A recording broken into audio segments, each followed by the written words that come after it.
Bonjour à tous, on se retrouve pour une nouvelle vidéo sur la chaîne Texamas. Voici pour une vidéo très spéciale parce que à côté de moi j'ai un PC modé, de l'autre côté j'ai un PC modé. Vous allez me dire, oh ces deux PC sont très classe et sont assez uniques chacun. Il y en a un qui est un petit peu plus dans les tons jaunes, l'autre aussi un petit peu dans les tons jaunes mais aussi avec des tons gris. Et vous allez me dire, ok, deux PC assez uniques, mais au final, non, c'est exactement les mêmes PC. Du coup, au niveau des specs, ces deux configs sont équipés d'un Core i7 10700 KF, d'une carte graphique Asus TUF Gaming GeForce RTX 3060 Ti 8Go, d'un water cooling TUF Gaming LC240 RGB, donc c'est du 240 mm, d'une carte mère Asus TUF Gaming Z490+, la version Wi-Fi d'ailleurs, d'un boîtier TUF Gaming GT501, évidemment personnalisé par des modeurs. Et toujours dans la pièce TUF, vous avez une alimentation TUF Gaming 650B. Et puis finalement, vous avez quelques autres pièces qui ne sont pas ici de la gamme TUF, mais vous avez 16 Go de RAM de chez Corsair en 3200 MHz, ainsi qu'un SSD Samsung 970 Evo Plus de 512 Go. Des specs plutôt bien équilibrés et plutôt intéressantes du coup. Et celui-là a exactement les mêmes specs. Et pour information, celui-là a été fait par Phenom Design et celui-là a été fait par Pose Hardware. Et franchement, deux PC très classe. Ces deux modes PC d'ailleurs ont été faits en partenariat avec Asus ROG ainsi que Nvidia GeForce FR. Asus ROG a sponsorisé cette vidéo, il faut le savoir, ils m'ont fourni une pièce très importante pour ma future config qui a un assez gros rapport avec ces deux configs parce que c'est une carte graphique TUF justement. Donc ces deux modes sont des modes full TUF. Comme je l'ai dit dans les specs, au final, tout est TUF. Le boîtier est de chez TUF, l'alimentation, la carte graphique, la carte mère, le refroidissement aussi. Le seul truc qui ne vient pas de chez, au final, Asus TUF, c'est la RAM, le SSD et le processeur aussi, ça semble logique. Mais au final, ils pourraient faire la RAM et les SSD eux-mêmes s'ils le voulaient. Le dernier truc qu'ils ne pourraient pas faire, ce serait justement un petit peu le processeur. Après, évidemment, la carte graphique aussi est faite en partenariat avec Nvidia, il faut le savoir. Du coup, je trouvais ça très intéressant ce que vous pouvez faire pour rendre vos PC vraiment uniques parce que c'est exactement les mêmes configs et pourtant, ces deux PC, selon moi, sont vraiment uniques. Et la plupart des mods qui ont été faits d'ailleurs dessus restent assez légers. Hein. C'est une peinture, bon, ça prend du temps de faire une très bonne peinture, mais c'est de la peinture, un petit peu d'ajout pour ce PC ici, comme vous pouvez voir, il a rajouté une plaque à l'avant. Vous avez aussi le fait que des fois, ils changent un petit peu les vis aussi pour que ça fasse un petit peu plus beau. Ils utilisent des extensions, notamment sur l'alimentation. Donc, les câbles que vous voyez ici, ce ne sont pas les câbles que vous avez sur une alimentation TUF. En temps normal, ils utilisent des câbles évidemment noirs. Ici, ils ont utilisé des extensions jaunes, il faut le savoir. Et du coup, ce qu'ils ont surtout modifié, c'est le boîtier. Donc, celui-là a une finition plus grise avec un thème de couleur au niveau des LED qui est jaune pour faire penser à TUF, vu que les couleurs un petit peu TUF, c'est noir et jaune. Et celui-là a plus un thème noir et jaune directement avec quelques touches de gris aussi parce que on peut le voir un petit peu sur la carte graphique. De temps en temps, ils aiment bien mettre aussi des touches de gris Asus. Et franchement, ça les rend vraiment uniques l'un ou l'autre. Et ils sont vraiment classe. C'est aussi très impressionnant de voir des fois la qualité de la peinture qui, franchement, selon moi, c'est le truc le plus impressionnant parce que vous pourriez vous dire, oh, des modes PC, ok, c'est bien, mais quand vous commencez à regarder vraiment de près, vous voyez les défauts.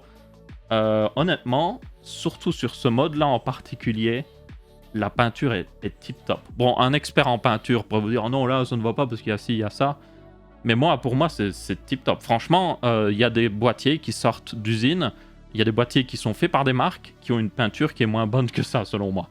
Donc, yep, vraiment très impressionnant. Donc, j'espère que ça inspirera un petit peu des gens qui regardent cette vidéo de vous dire ça peut être très intéressant de faire un petit peu de modding PC. Et bien souvent, même si vous avez la même config que tout le monde, la config la plus idéale pour le prix, vous pouvez avoir un PC unique parce que vous faites un petit peu de peinture. Et comme la plupart des mods qui ont été faits ici affectent le boîtier, le boîtier, c'est une pièce plutôt simple à modifier parce qu'il y a très peu d'électronique dedans et vous pouvez retirer l'électronique si vous voulez, par exemple les ventilateurs. Donc, il y a peu de risques en fait. Vous pouvez vraiment peindre, faire comme vous voulez sans avoir de risque d'abîmer une pièce ou autre chose. Et comme c'est juste une boîte en métal, vous pouvez lui faire le traitement que vous voulez aussi et donner vraiment un côté unique. C'est d'ailleurs assez intéressant de voir les stratégies un petit peu utilisées ici. Comme j'ai dit, ils ont tous les deux fait un mode orienté TUF Gaming. Donc le but, c'était de faire en sorte que ce PC fasse vraiment tough gaming. Donc le thème principal, encore une fois, de tough gaming, c'est noir et jaune. Et c'est intéressant de voir que Pose Hardware, justement, était en mode « Ok, on va faire tough gaming à fond, donc on va faire du noir et du jaune. Vraiment, je veux que ça pète. » Il n'y a pas la vitre, d'ailleurs, latérale. Mais avec la vitre latérale, évidemment, ça cacherait un petit peu plus ce que vous voyez à l'intérieur ici, vu qu'il y a une petite légère finition fumée. Comme ça ferait même encore plus beau en réalité. Mais j'ai ouvert ici pour que vous puissiez voir pleinement ce qui se passe à l'intérieur. Et à côté de ça, Phenom Design a été plus genre, ok, nous on va être plus raisonnable. On va mettre surtout des logos et des choses qui font penser à Tough Gaming. Vous avez notamment à l'avant les traces de pneus que vous voyez souvent sur les cartes graphiques. Est-ce que ça veut dire que genre quelqu'un a roulé sur la carte graphique? D'ailleurs, Asus, je me suis toujours posé cette question. Pourquoi des traces de pneus? Enfin bref, vous avez aussi le logo Tough, qui est un logo très sympathique. Il est assez énigmatique, donc c'est pas écrit genre Tough en grand ou autre chose. Donc pour moi, ça rend plutôt bien.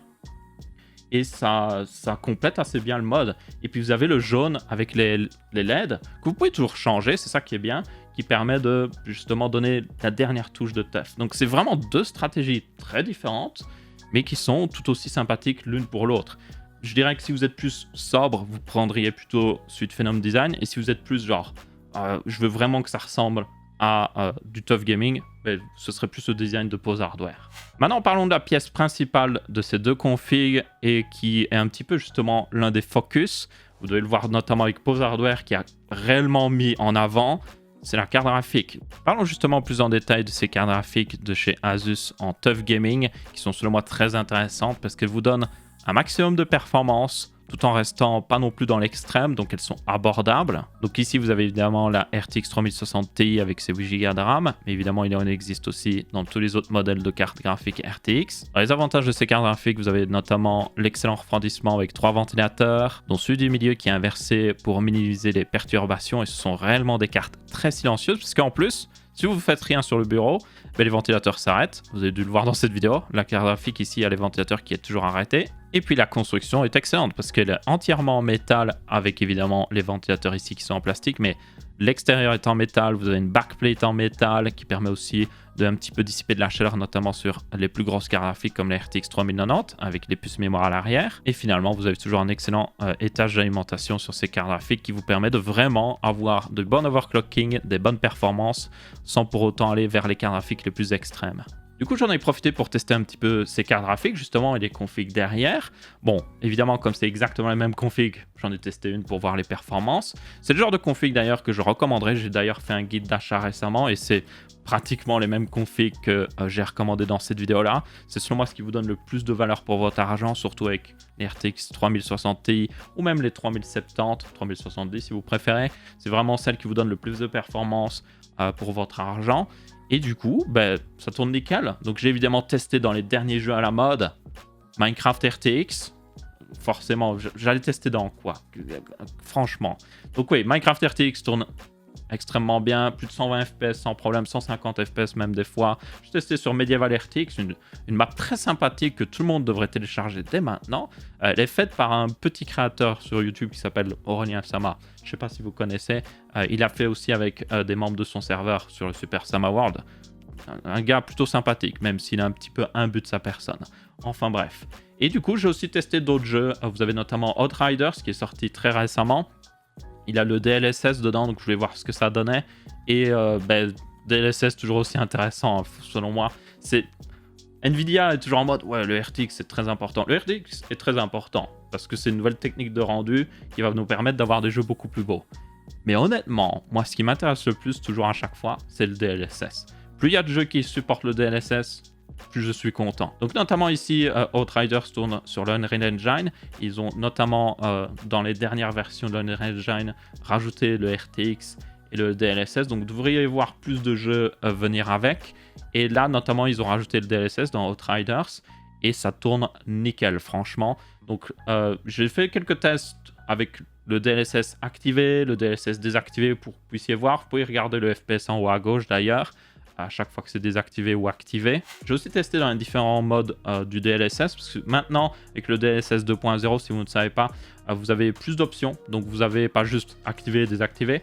Vous pouvez le mettre en mode, par exemple, qualité. Donc ça, c'est ce que je recommanderais en 1080p. Vous avez le mode équilibré, que je recommanderais plus en 1440p. Et puis, vous avez le mode performance, que je recommanderais plus en 4K. Parce qu'en fait, plus vous allez vers le mode performance, plus la résolution que vous utilisez pour faire le rendu du jeu est basse. Donc en gros, par exemple, si votre jeu tourne en 1080p, il va prendre une résolution de 720p pour faire tourner le jeu. Donc vous avez plein de performances forcément. Et puis après, avec évidemment le deep learning et toutes les technologies d'NVIDIA, il repasse 720p en 1080p et ça vous donne la même qualité d'image normalement qu'à la base, mais beaucoup plus de performance. Et ça, c'est un gros point positif. Donc plus vous allez vers les réglages de performance, plus vous allez faire le rendu à une plus basse résolution avant de repasser à la résolution native de votre écran. Donc tenez-en compte quand vous jouez en 1080p, vaut mieux mettre équilibré qualité et 4K, comme j'ai dit, performance, c'est ce qui vous donnera encore plus de performance justement. Et puis évidemment, vous avez le support du ray tracing pour ceux qui sont évidemment intéressés. Donc le meilleur exemple, ça reste Minecraft RTX, parce que vous avez le DLSS 2.0 et le ray tracing. Et surtout, Minecraft RTX fait le rendu du jeu entièrement en ray tracing quand vous l'activez. Le moindre chose que vous voyez, le moindre reflet, la moindre lumière que vous voyez, c'est le ray tracing, quoi qu'il arrive. Donc c'est vraiment ce qui, selon moi, permet de vraiment voir ce que ça donne quand vous avez le ray tracing pleinement activé dans un jeu. Et pour moi, c'est magnifique. Et avoir une carte qui le supporte, évidemment, c'est important si vous voulez une config future-proof. Donc ces 3060 Ti de chez Asus sont parfaites pour ça. Donc un grand merci à Asus d'avoir sponsorisé cette vidéo. Un grand merci à Nvidia d'avoir rendu aussi ça possible parce qu'ils étaient en partenariat avec Asus. Un grand merci aux deux modeurs qui ont fait ces deux configs. Franchement magnifiques. Vous avez Phenom Design ainsi que Pose Hardware. Ces deux PC d'ailleurs qui ont été faits, que vous pouvez... des configs, pas le mode en particulier, je tiens à le préciser, mais si vous voulez la même config, vous pouvez les acheter apparemment sur Absolute PC, vous aurez un lien dans la description. Et vous aurez aussi un lien dans la description pour découvrir les différents produits TUF qui, comme je l'ai dit avant, selon moi, restent la meilleure valeur.